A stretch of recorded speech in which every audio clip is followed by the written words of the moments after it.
तर आताच जात पडताळणी समितीचा एक निर्णय समोर आलेला आहे, ज्यामध्ये विशाखा राऊत यांचं नगरसेवक पद रद्द करण्याचे आदेश आलेले आहेत।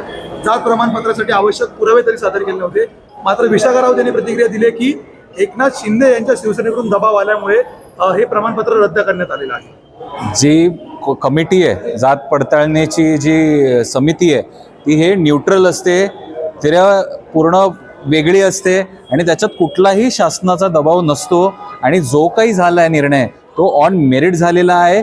आणि जर कुठे असं वाटत असेल, शंकेची पाल चुकचुकत असेल, तर आज कुठल्याही गोष्टी तपासून बघतात, प्रत्येक गोष्टी व्हेरीफाय करू शकतात आणि अनेक वेळा दोन्ही समान पक्षांना बोलवतात आणि त्यांना व्हेरीफाय करायला लावतात। हा एक पक्ष एक घाव दोन तुकडे नसतात, हा 6 महिन्याचा आलेला हा कार्यकाळ असतो आणि प्रत्येकाला दिलेली संधी असते। त्या संधीचं सोनं कोणी करायचं याच्यात हे ज्याचा त्याचा प्रश्न असतो, पण जर कोणी कागदपत्रच सादर केले नाहीत आणि जर त्याच्यावरती कारवाई झाली तर याच्यामध्ये कुठलंही सरकार कोणीही त्याच्यात दोषी आढळलं जात नाही। तर हे जे काही आमच्यावरती आरोप केले आहेत हे अतिशय चुकीचे आहेत। पण दुसरा आरोप त्यांनी असा केलेला होता की एकंदरीतच फक्त विरोधकांचीच जात पडताळणी प्रमाणपत्राचे निकाल कसे काय येतात, 84 दावे या ठिकाणी प्रलंबित असतात। आणि दुसरी महत्त्वाची गोष्ट, 1 महिन्यापूर्वी सदा सरवणकर यांनी या ठिकाणी येऊन घोषणा केलेली होती, त्यांना 1 महिन्यापूर्वीच हा निकाल कसा काय माहिती पडला? नाही, जे लीगल आहे, जे प्रमाण आहे ते सगळ्या मिनिट्समध्ये नोंद आहे त्याच्यात, आणि ती नोंद त्यांना पाहिजे तर स्वतः ते मागू शकतात, तिसऱ्या बाजूला RTIच्या माध्यमातून मागू शकतात, पण त्यांच्यावरती आहे तर ते स्वतःहून ती प्रत मागवू शकतात आणि त्याच्यात कुठेही नाही, ऑन पोर्टल आहे।